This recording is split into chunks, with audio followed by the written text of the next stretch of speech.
About the pathogen spreading through Mother Base. You've seen everything we've got on the outbreak. What's your opinion? Textbook symptoms of vocal cord parasite infestation. And judging from this casualty list, it is the Kikongo strain, meaning a breed of parasite that triggers symptoms upon detecting pronunciation specific to Kikongo. So our Kikongo-speaking staff are at risk? Quite so. He's right. All the victims do speak Kikongo. So they can survive if they just use another language? There is no guarantee. You're only dealing with the Kikongo strain. Other language strains may be present. You well know he was teaching them languages from all over the world. The Devil's House. Nzoya Badia Bulu. There is no way to know how many strains he has at his disposal. So how do we keep them from becoming symptomatic? You mentioned using microbes. Use this. A type of Wolbachia, introduced to a sample of the parasite. Wolbachia? A parasitic bacteria that colonizes the parasites, turning male to female and preventing copulation. You must cultivate more. What have you done with the infected bodies? Cremated to stop the spread of infection, but we did keep a few for study. Good. Take this sample, grind it to a pulp, and introduce it to the larvae now nesting in the dead. The Wolbachia will multiply rapidly within those larvae. They're soldiers, not some petri dish. Conventional cultivation methods will take too long. Extract the Wolbachia from those larvae and vaccinate your men. Kikongo speakers first. This is the fastest, surest way. No one is to speak a word of Kikongo until the Wolbachia are safely inside them. I will instruct your medical staff in detail on site. You have the appropriate facilities. Yes, but do not worry. I made a pact with your bit de Holone on the honor of the dene. I speak no lies. Keep an eye on him. Will do. Follow me. I'll take you to the medical team. Now, we must wait for the Wolbachia to multiply in the larvae. How is the disease transmitted? If it's carried by insects or rodents, then... There is no intermediate host. So... The vocal cord parasites lay their eggs in the larynx of the host. Most hatch and migrate to the lungs, but some are transported to the mouth through ciliary movement, mixing in with saliva. Saliva. Droplet transmission. Sneezing, coughing. Any food or water containing infected saliva. It would spread fast. Indeed. And when the larvae migrate to the lungs, symptoms can resemble the early stages of a cold, making it easy to infect others. Meaning a simple conversation would be enough to pass it on. All right, so what happens after the larvae migrate to the lungs? It is as I said before. They mature by feeding on alveolar tissue. It is only then that noticeable symptoms appear in the host. And by that point, it's too late. He's infected everyone else. It's one hell of a weapon you've created.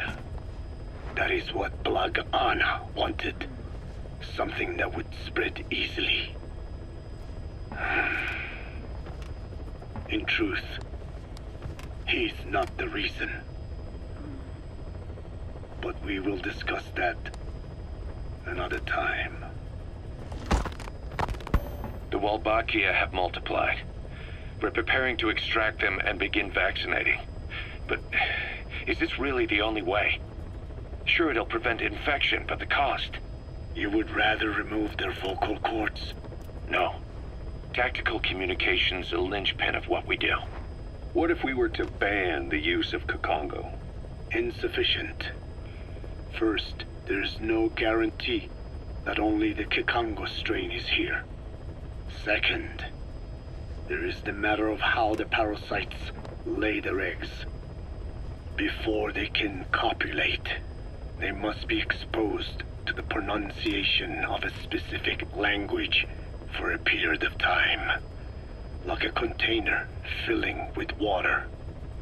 But the duration between when the container is full and when the copulation actually begins varies from case to case. In other words, even if the infected stop speaking as a countermeasure, it may already be too late.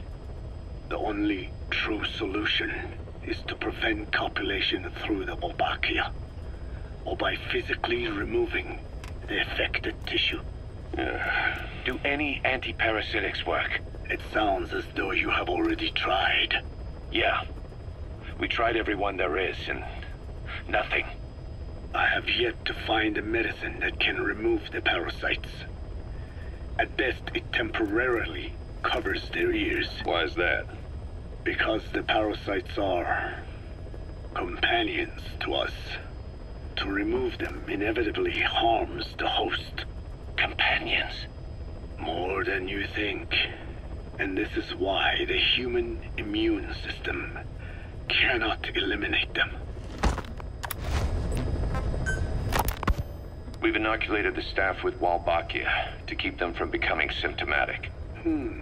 That should also contain the infection. How did this happen in the first place? It has to have been a Cypher spy within our ranks. If this is so, then why the Kikongo strain? If their intent was to wipe you out. Skullface said the remaining English parasite was close to the boss. If this latest strain was his doing, he wouldn't have tipped his hand. It is possible someone brought eggs onto the base without knowing. Stuck to their shoes, clothing. Well, that makes the most sense to me. And where did the eggs come from? You mentioned that your boss visited Nzoya Badiopulu. Sure, but his gear's disinfected immediately upon return. Then he was not the carrier. And not just the boss. All staff dispatched to high-risk regions were quarantined on the flight back. When the symptoms first appeared, we checked and disinfected all equipment used up to that point. Any and all prisoners, soldiers, materials, and animals extracted during missions were also quarantined. So, that just leaves... I have seen children around here. Where are they from? All over. Some were being held hostage at a mine. Then there were the troublemakers at Bwala Yamasa. Bwala Yamasa? Yeah. Their clothes, their things. Did you burn them? They're just kids. We couldn't... And besides, not one of them's shown symptoms. The parasites don't infect prepubescent hosts. Their vocal cords are not fully developed. Well, if infection doesn't occur in children... It is possible they carried eggs on their clothes, and the infection spread from them. Check the kid's stuff. I doubt there is any trace left by now. But if there is, some of those kids must be close to hitting puberty. How could we have missed this? The name Bwala Yamasa got quite a reaction from you. I'm guessing the Kikongo strain was released in that village. Cypher used that region to experiment with vocal cord parasite transmission. The Kikongo strain. The settlements around the refinery upstream of Bwala Yamasa were the proving grounds. They would infect one villager, then record transmission speed. Dangerous work. If they failed to contain the infection, it would slip into the surrounding regions. At which point the world found out about the parasites, making them useless as a weapon. Incredible they'd risk such a thing. The test site was densely populated too. A terrible place for such experiments. No doubt, they thought burning everything would wipe away all traces. The settlements were covered in oil anyway. Who would wonder if one day they caught fire? And so it did. They burned it all, living and dead. Those remains. But they miscalculated.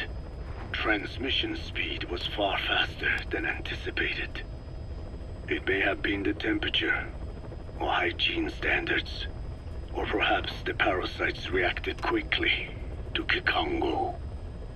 Whatever the reason, nearly all villages were swiftly infected, and the settlements reduced to mounds of corpses.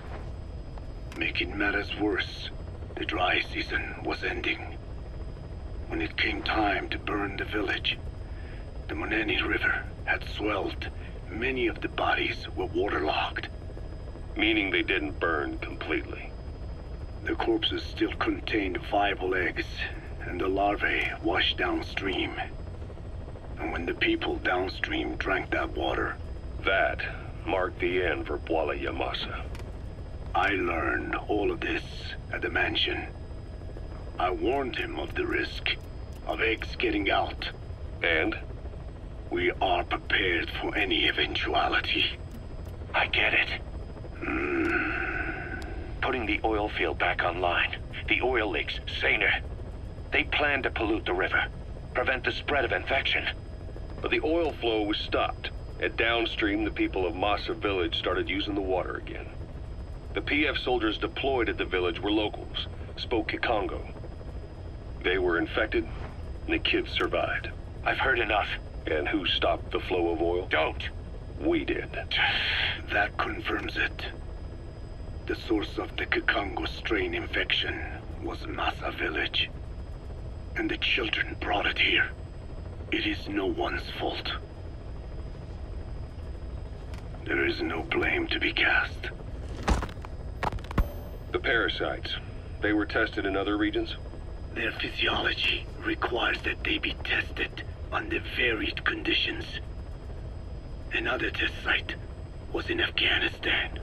So it was the parasites there.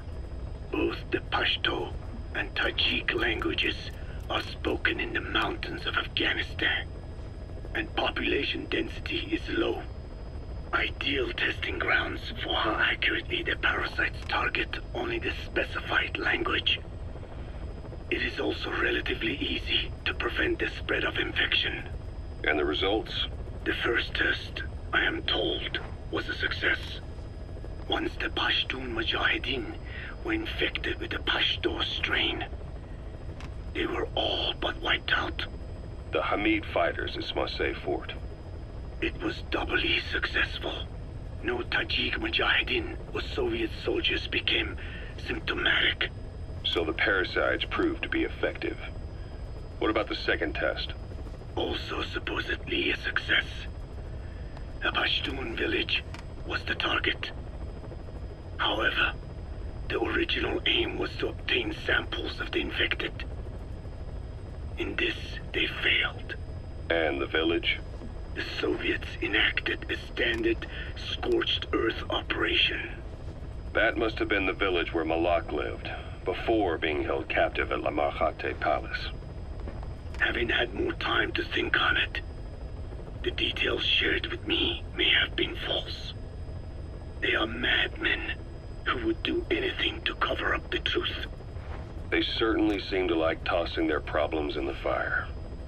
As a boy, Skullface's life went up in flames. Perhaps that is what fuels his fixation with fire.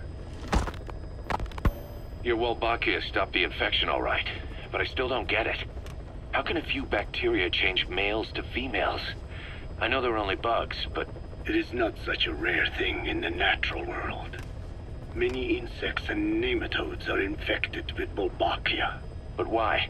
They nest in the cell cytoplasm of the host, even in the egg cells, with the result that the offspring are born infected. Mother-to-child transmission. However, Wolbachia cannot nest in sperm because they do not have cytoplasm. So even a successful infection of a male ends after a single generation. This means the Wolbachia must resort to maximizing the population of infected females. Sounds like an ethnic cleansing campaign on a tiny scale. Gender change from male to female is their survival tactic. So more females means more Wolbachia carriers, so it can keep thriving in the following generations. But the parasites in a human host are supposed to be a mating pair. If there's no male, there'll be no offspring at all. It's killing itself. Slow down. This tactic is intended for environments where a single male can copulate with multiple females. Originally, the Wolbachia did not infect the vocal cord parasites. I created a mutated strain, modifying the Wolbachia so that it could infect monogamous pairs. The Wolbachia's greatest multiplying tactic, the male-to-female change, worked against itself in the monogamous parasites. Just as you said. Then I performed repeated selection of Wolbachia strains until I achieved 100% certainty of male-to-female conversion. Creating female-female pairs, unable to reproduce. And you say the Wolbachia affects the host of the host, that is, us, cutting off our means to reproduce? It is almost certain. Of course, we will not turn female. After all, mammals possess no natural gender-changing function. But some Wolbachia strains can cause cytoplasmic incompatibility in the host. Is that some cell deformity? Put simply, it means the altered sperm of infected males kill the female's egg on contact. And that's happened to us? Yes.